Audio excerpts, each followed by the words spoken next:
মধ্যপ্রাচ্যের চলমান উত্তেজনার মধ্যেই নতুন এক বিস্ফোরক তথ্য সামনে এনেছে মার্কিন সংবাদ মাধ্যম দ্য নিউ ইয়র্ক টাইমস। পত্রিকাটির এক প্রতিবেদনে দাবি করা হয়েছে, ইরানের বিরুদ্ধে সামরিক অভিযান পরিচালনার জন্য ইসরায়েল ইরাকের পশ্চিমাঞ্চলীয় মরুভূমিতে অন্তত দুটি গোপন সামরিক ঘাঁটি ব্যবহার করেছে।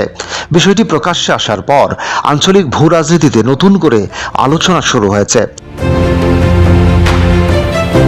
প্রতিবেদন অনুযায়ী আল নুখাইব শহরের কাছাকাছি একটি গোপন ঘাঁটি দীর্ঘদিন ধরেই পরিচালনা করছিল ইসরায়েলি সামরিক বাহিনী। এই ঘাঁটির অস্তিত্ব গোপন রাখতে গিয়ে একজন ইরাকি মেষপালক এবং এক সেনা সদস্যকে হত্যা করা হয়েছে বলেও দাবি করা হয়েছে।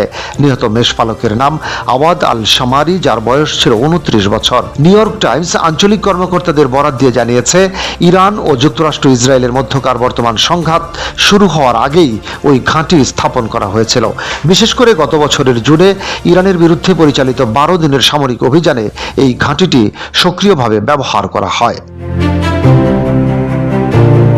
প্রতিবেদনে বলা হয়েছে, ইসরায়েল তাদের যুদ্ধ বিমান পরিচালনার জন্য ঘাঁটিটিকে গুরুত্বপূর্ণ লজিস্টিক কেন্দ্র হিসেবে ব্যবহার করত। সেখানে যুদ্ধ বিমানের জন্য আকাশপথে সহায়তা, জ্বালানি পুনরায় সরবরাহ এবং জরুরি চিকিৎসা সেবার ব্যবস্থাও রাখা হয়েছিল।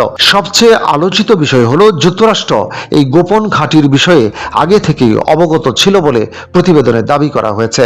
অর্থাৎ ওয়াশিংটন ইরাকের ভূখণ্ডে ইসরায়েলি সামরিক উপস্থিতির বিষয়টি জানলেও তা ইরাকি কর্তৃপক্ষের কাছ থেকে গোপন রেখেছিল, এমন ধারণাই এখন সামনে আসছে। নিউ ইয়র্ক টাইমস আরও জানিয়েছে, এই ঘাঁটিটি এর আগে প্রকাশ্যে আসা আরেকটি ইসরায়েলি ঘাঁটি থেকে আলাদা। এর আগে দ্য ওয়াল স্ট্রিট জার্নাল এক প্রতিবেদনে জানিয়েছিল, চলতি বছরের ফেব্রুয়ারির শেষ দিকে ইরানের বিরুদ্ধে অভিযান শুরুর আগে ইরাকে আরেকটি গোপন ঘাঁটি তৈরি করেছিল ইসরায়েল। সেই ঘাঁটি বিশেষ বাহিনীর আবাসন ও বিমান বাহিনীর লজিস্টিক হাব হিসেবে ব্যবহৃত হতো।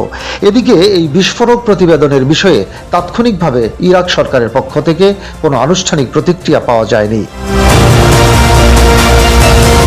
তবে এর আগেই ইরাকের সশস্ত্র বাহিনীর কমান্ডারের মুখপাত্র সাবা আল নুমান স্পষ্ট ভাষায় জানিয়েছিলেন, ইরাক তার সার্বভৌমত্ব রক্ষায় প্রতিশ্রুতিবদ্ধ এবং অন্য কোনো দেশের বিরুদ্ধে হামলার জন্য নিজেদের ভূখণ্ড ব্যবহার করতে দেবে না। বিশ্লেষকদের মতে, নিউ ইয়র্ক টাইমসের এই প্রতিবেদন সত্য প্রমাণিত হলে তা শুধু ইরাকের নিরাপত্তা ও সার্বভৌমত্ব নিয়েই প্রশ্ন তুলবে না, বরং মধ্যপ্রাচ্যে যুক্তরাষ্ট্র, ইসরায়েল ও ইরানের চলমান সংঘাতকে আরও জটিল ও বিস্ফোরক করে তুলতে পারে।